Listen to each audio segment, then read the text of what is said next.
Doctor Mohammad ইউনূসের বিরুদ্ধে রাষ্ট্রদ্রোহের অভিযোগ এনে মামলা করার ঘোষণা দিয়েছেন বাংলাদেশ মুসলিম লীগের সভাপতি ও সুপ্রিম কোর্টের সিনিয়র আইনজীবী মহসিন রশিদ।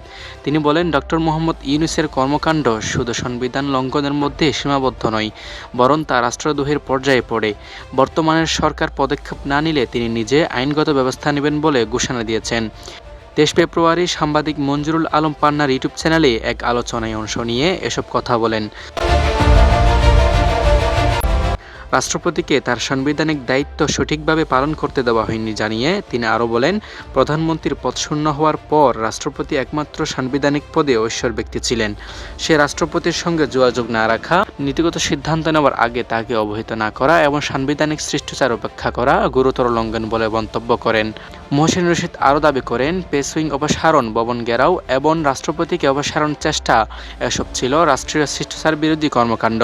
এসব ঘটনার সাথে ডক্টর মোহাম্মদ ইউনূসের সম্পৃক্ত এবং নীরব সমর্থন ছিল কিনা তা খতিয়ে দেখতে কমিশন গঠন করা হচ্ছে।